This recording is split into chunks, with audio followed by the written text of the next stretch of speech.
welcome back to Nick Lenz Comic Corner Classic, Non-Classics.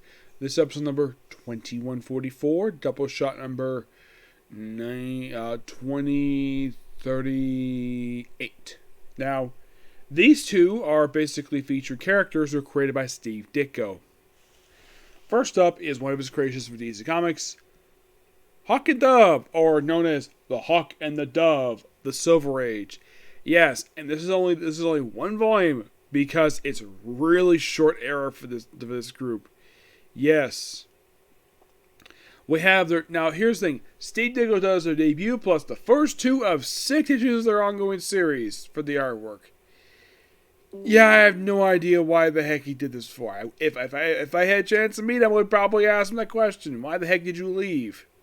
Maybe the disagreement probably felt this all he wanted to do with the book. This book does contain not only the debut from Showcase 75, which, by the way, the book managed to last for another about 19 more issues. Before it was about 29 issues before the book was concluded, issue 104. The book also contains their entire 6-issue volume plus 1 issue of Teen Titans, the original volume, issue 21. Now, of course, the guy who replaces, Steve Ditko after issue 2 is Gail Kane, a guy who was also a known Spider-Man artist. And he does pretty much issues 3, 4, 5. Neil Adams is the writer and artist for issue 21 of Teen Titans. And Gail Kane, they do the final issue. Mostly put basically 75 is basically the origin of how they got their powers, where Hawk is all about war and Dove is about peace. And the way this is written and the way that you see the artwork style for this book, it seems like it's done in the style of Archie if it was done seriously. Not as a comedy, but done seriously. That's mostly how you can describe the opening appearance. And they also say their father, who was a judge, from a group of criminals who wanted to kill him because their leader was into prison. And as a thank you for saving his life, he demanded they turn themselves in. Yes, after these two risked their lives to save him, he wants them to turn themselves in. Because he doesn't like vigilantes. Yeah, so dumb. Now, you might be thinking, does Steve Ditko create any, interesting characters? Aside from Hawk and Dove themselves and their father, is there, any, supporting cast this series? Aside from their parents, not really. It's mostly about them basically fighting a bunch of criminals in a lot of these issues. But it also feels a little similar to that of Batman at the time. Yes. But this book, pretty good. I do enjoy it. The problem is, no recurring villains. That's the problem with this run. The reason why 21 is here, because basically there's a crossover with this book. Yep. Because issue 5 and 6 is the in-between issue. And here's the strange thing. Once the book ended, they became recurring characters in Teen Titans for the next 20 years. Throughout the rest of that first volume.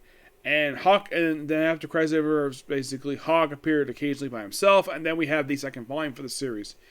Now, sadly, this is the last Hawk and Dove book to talk about for trade-wise, because here's the thing. There is no more trades for Hawk and Dove. That was the last one. Because I did discuss the trade that collected the second volume for the series by the Kitzels and Rob Liefeld, and the New 52 run Hawk and Dove by Rob Liefeld. And then there's this book here. And that's it. No, seriously. That is it when it comes to Hawk and Dove trades. Because there is no more. Volume 3 has got no trades to collecting it. 4, just a mini-series that doesn't feature the Hawk and Dove at all. Just some 2 characters, some names. Yeah, they're great characters. It just seems like DC doesn't know what to do with them. I think the most recent appearance I saw them was actually in that mini-series Dan Jurgens did, which was a reprint of stuff from the Teen Titans Giant Size books. Alright, next up is something really more interesting. We have Venom, Tooth and Claw. This collects pretty much like the last miniseries in the 90s for Venom. We have Tooth and Claw, which is 3 issues. Venom on Trial, which is 3. License to Kill, 3 issues. Sea of Darkness, Negative number 1. Sign of the Boss, 2 issues. Venom Agenda, one shot, then finale, 3 issues. Larry Hama does pretty much all these books except for like 2. Yeah, you have Larry Hamill, Len Ketzel, and Ivan Vels Jr. Arc by Joe St. Pierre, Josh Hood, James Fry, Tom Lyle, Tom Durank, Mark Biggio, Derek Anken, Mark Biggio and Robert Jones, who I think is the inker. They do this front cover here. The back cover is Joe St. Pierre. That's what it is, this back cover here. Now, Tooth and Claw.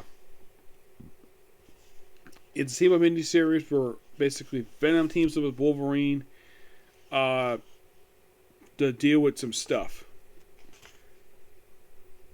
And of course, you have this weird red hair.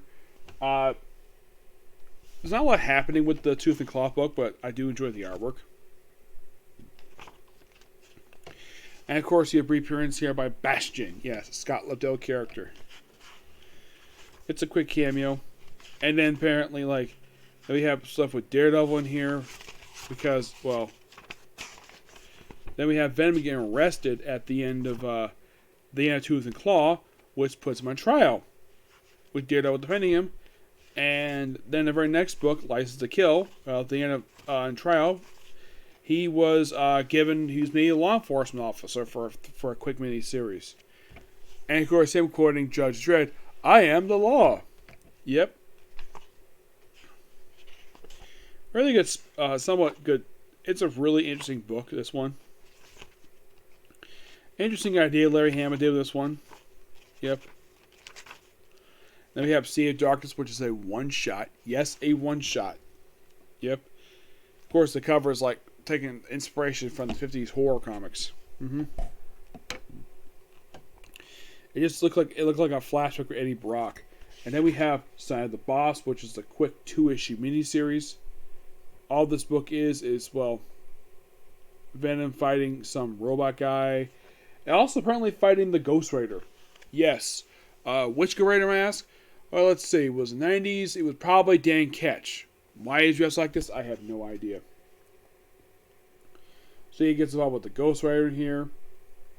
And then we have Venom Agenda, which is a quick one-shot that this book does, which is pretty interesting one-shot of what it is. And then we have the finale, which is like the end of like all the Venom stuff. And that kind of, in the way, wrapped up basically Venom in the 90s.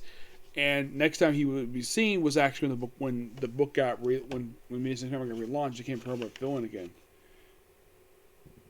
Excuse me. If you're curious though, these miniseries came out from November 1996 to.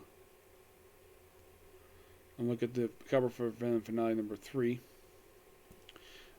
January, I think, probably of like 99, maybe. Yeah. This book, really good. Thoroughly enjoyed it. Love to view more Venom stuff. So I'm going to give this book roughly 9.5 out of 10. Yep. So yeah, that's the particular review.